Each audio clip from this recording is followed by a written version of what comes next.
జీర్ణ వ్యవస్థ, digestive system.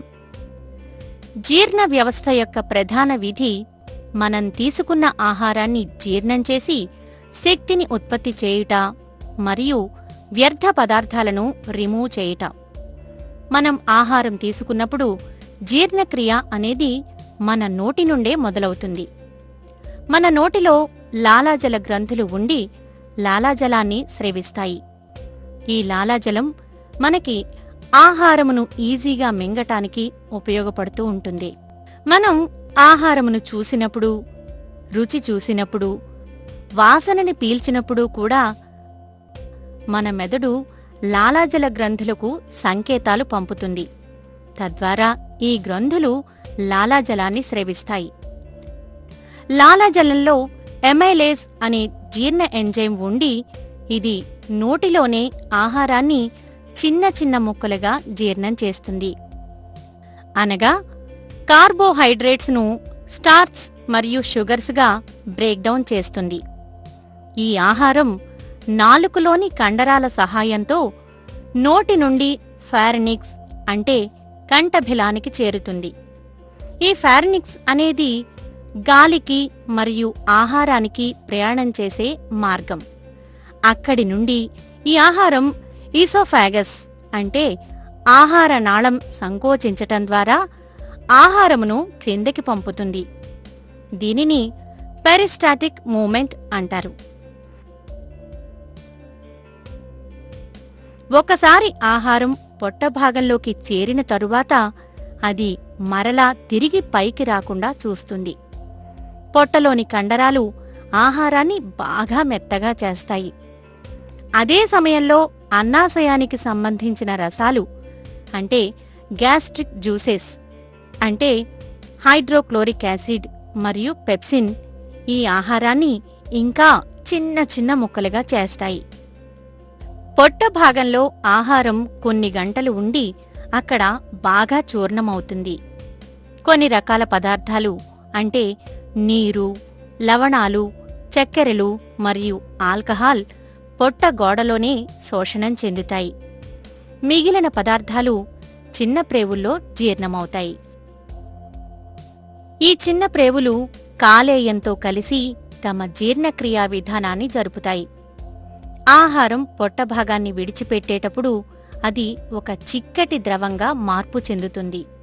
దీనిని ఖైమ్ అంటారు. ఫైరోలస్ అనేది ఒక ట్యూబ్ వంటి నిర్మాణం. ఇది అక్రోటు అంటే వాల్నట్ సైజులో ఉంటుంది. ఈ ఫైరోలస్ ఖైమ్ను చిన్న ప్రేవుల్లోకి పంపేందుకు అవసరమైన సపోర్ట్ దొరికే వరకు స్టోర్ చేస్తుంది. చిన్న ప్రేవుల్లోని గోడలు శరీరానికి అవసరమైన న్యూట్రియంట్స్ను రక్తంలోకి శోషణం చెందిస్తుంది. చిన్న ప్రేవులు 3 భాగాలుగా విభజించబడి ఉంటాయి. అవి డియోడెనమ్, జెజునమ్, ఇలియం. చిన్న ప్రేవుల్లోని లోపలి గోడలు అనేక సూక్ష్మ భాగాలు అంటే వ్రేళ్ల వంటి నిర్మాణాలు కలిగి ఉంటాయి. ఈ నిర్మాణాలను విల్లై అంటారు. ఈ విల్లైస్ ఆహారము మన శరీరంలోకి శోషణం చెందటానికి వాహకాలుగా ఉపయోగపడతాయి. కాలేయం రిబ్కేజ్ అంటే ఉదర కుహరానికి క్రింద, ఎబ్డోమెన్ అంటే పొట్టకు కుడి పైభాగంలోనూ ఉంటుంది.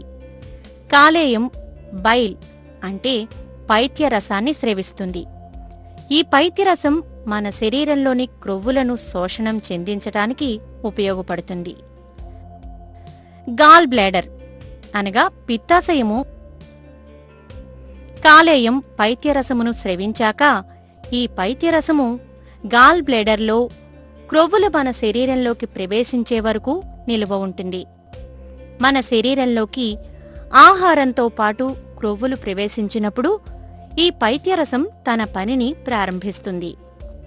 పాన్క్రియాస్ అంటే క్లోమము పొట్టకి దిగువ భాగాన ఉంటుంది. ఈ క్లోమము జీర్ణ ఎంజైములను ఉత్పత్తి చేయును. ఈ ఎంజైములు ప్రోటీన్లను, క్రొవ్వులను మరియు కార్బోహైడ్రేట్లను జీర్ణం చేస్తుంది. ఈ ఎంజైములు మరియు పైత్యరసం నాళాల ద్వారా ప్రయాణించి చిన్న ప్రేవుల్లోకి చేరుతాయి.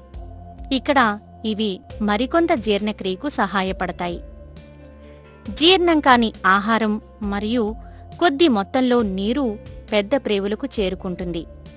ఇక్కడ కండర రింగు అంటే మస్క్యులర్ రింగ్ వంటి భాగము ఉండి అది ఆహారమును తిరిగి వెనుకకు చిన్న ప్రేవులకు చేరకుండా చూస్తుంది. ఇప్పుడు జీర్ణం కాని ఆహారం నుండి నీరు రక్తంలోకి శోషణం చెందుతుంది. మిగిలిన వ్యర్థ పదార్థాలు మన శరీరం నుండి ఆసన ద్వారం ద్వారా విసర్జించబడతాయి.